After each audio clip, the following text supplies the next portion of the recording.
Stop practicing negative gratitude. This is a message to myself just as much as it's a message to anybody who might be listening. Before negative gratitude, what is gratitude itself? By definition, to be grateful, I feel we need to make comparisons. I am grateful for the things that I have. I'm grateful for the things that I don't have, such as at this point in time, tragedy or sickness. Gratitude is a list of things that we appreciate having and not having. It is a tool we use to gain presence when a situation occurs or when we just need the tool to remind ourselves to center. There is a narcissistic element to gratitude because we're never grateful for someone else's life. It's always my situation, me. I'm grateful for the things that I have or I do not have. I'm not mocking the idea. This is natural and we all do it. But there's somewhere this gratitude can slip where it becomes negative. And I call this negative gratitude. This is a situation where sometimes a misfortune or a tragedy, unfortunately, can occur, whether it's a sickness, whether it's a death. And our response to that is where negative gratitude can come in. The reason this thing happened to me is because something worse was going to happen. This is negative gratitude. My issue with this internally, so if you do this, we all naturally do this 100%. But my problem with myself doing it is that it adds a negatively charged framework into the way I'm viewing my life. It assumes that I know what could have happened. There is no way in existence that we can play out the possibilities of existence and with certainty say something worse could have happened. I understand why this can help if you are in the worst situation you may be experiencing, and this provides closure and a reason as to why certain things happen the way they do. But approaching it through this lens, I feel is it's a bit far away from the base of the reality. Not that humans can ever get close to reality. Reminder, colors don't even exist in reality. It's just photons oscillating. So my red is not the same as your red. Quick digression to say, when I'm talking about reality, I'm talking about the closest thing an individual can get to reality. But so to say with certainty, we know if this bad thing didn't happen to me, it would have been worse. I don't like the certainty that comes with that. I can appreciate could have been worse, but even so, this feels too far from where we need to be in terms of acknowledging and respecting reality, really. It is hard to untangle gratitude from comparison because in this, like when I say, oh, what are you grateful for? Naturally, we go left hemisphere. We go certainty, we go category. We start listing the things that we're grateful for. This is fine and natural, but I think the best way to approach this for me is to zoom out as far as I can and to not say I know or I'm grateful for certain things, but to appreciate that we exist. So the ultimate gratitude is that life is a celebration, that we need to be grateful for the fact that we have consciousness, that we see color, that hopefully you have family and friends that love you and look out for you and care for you, that hopefully you are someone within yourself that looks out for yourself and cares for yourself. Self-gratitude as well is something that we should appreciate. When I'm going through my list of gratefulness, gratitude, I pop up in there. I do. And I hope you do as well. I pop up in there when I say I'm grateful for attempting to be a truth seeker. I'm grateful for attempting to be a kind person. So, and of course, I can very quickly and probably do diverge into a bit of ego narcissism, but you can still have gratitude for the broader zoomed out picture of reality. So negative gratitude is fundamentally from a bad place, I feel, even though it brings a warmth of this is why this has happened to me because X could have been worse. it still assumes certainty. And in this scenario, you begin to form a relationship with the fantasy of what could have been, or you can form a fantasy of this other world. And when I say relationship, I don't mean constantly just infatuated by it, because in negative gratitude, that other world is one you're grateful that didn't occur. But if this is the tool where if you're mourning or something very bad has happened and you have this abundance of emotion that we need to process, and you keep returning to negative gratitude, we're now spending energy on the fantasy. Adjacent to that is if fantasies in general, when we do have fantasies, as we all do, and we kind of play out this life in our head of potentiality, energy is spent doing that.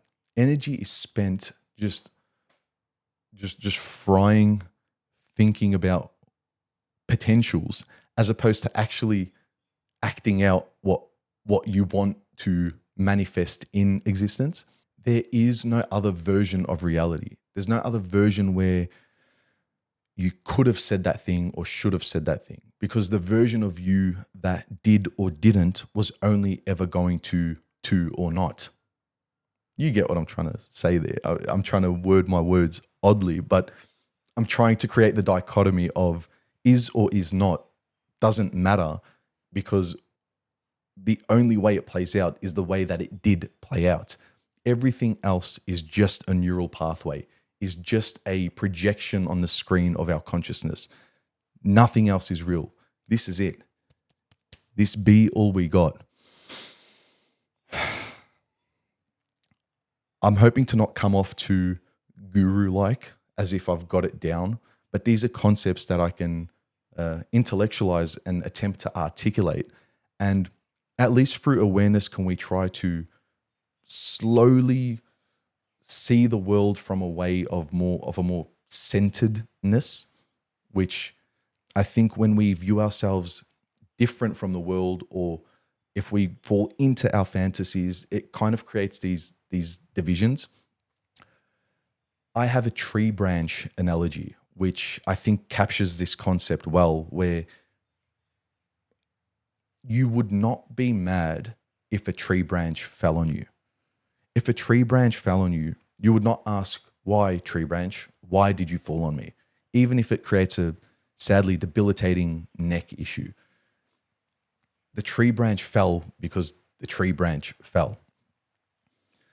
Tragedy happens because that is a part of existence.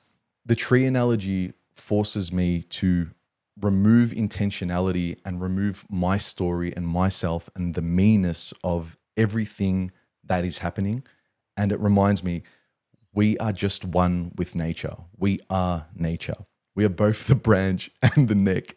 We are just the happening. I know this sounds very Eckhart Tolle or the other guy. We are all just the happening that happens. Why, for me, the whyness? Why did this happen? Why is it happening? That's a bottomless pit for me. I don't get satisfied because I know we will never know. So what I do know is that I exist and that I process and I think and I am. That is all I actually know. So I don't know if that brings whoever's listening to this any closure as to say there is no why, the tree branch just fell on your neck. But I think it does. It takes the me out of it. It just reminds me that life is happening both to and through us, and we are just the consciousness experiencing it. This model allows you to zoom out of your ego. I don't mean ego here in a negative way. Ego means the self. Ego means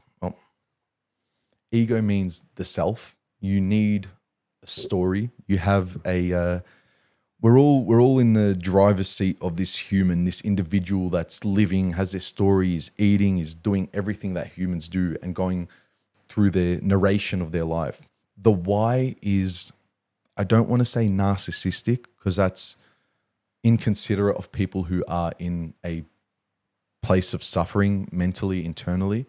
but it does bring a level of me into the picture of reality.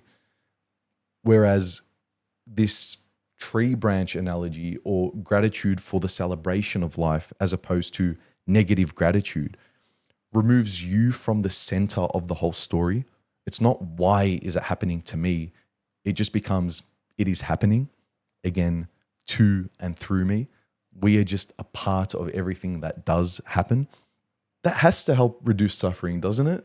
Look, it's a catch-22 because yes, it helps reduce suffering in a sense of, oh, okay, it just happens. That's why it is. But it might open up Pandora's box to, does that mean nothing has a meaning? Does that mean nothing matters? Where is God in the picture of all this? Do we even have a soul? So that's a conversation which can annihilate your identity of your place in the world and in that framework. But I find that more coping. I find myself able to cope with that concept because it completely removes me from the picture as an individual, puts me in the framework, the gestalt, the overall being of being, and brings a level of humility to us as an individual to remind you, we aren't as grand and central as we think we are. I hope any of this has helped or is relevant. These are just my thoughts. As always, these are just my virtual journal. I'm stamping these thoughts online, but time goes on. So everything I've said here is subject to change. But tell me, do you practice negative gratitude? Or more importantly, what internal emotional defense mechanisms do you have against misfortune or tragedy? What do you do in the face of tragedy? Do you have a certain framework that you can apply and maybe share with us? I find a lot of meaning in talking to people, in connecting, in trying to understand. More and more, I'm realizing how much I appreciate it and find it valuable to me. So please, if you're interested, if you like the video, leave a comment below and let's get some discussions going because I love to hear it. I'll reply to everyone. And take care of yourself. Take care of yourself. Peace.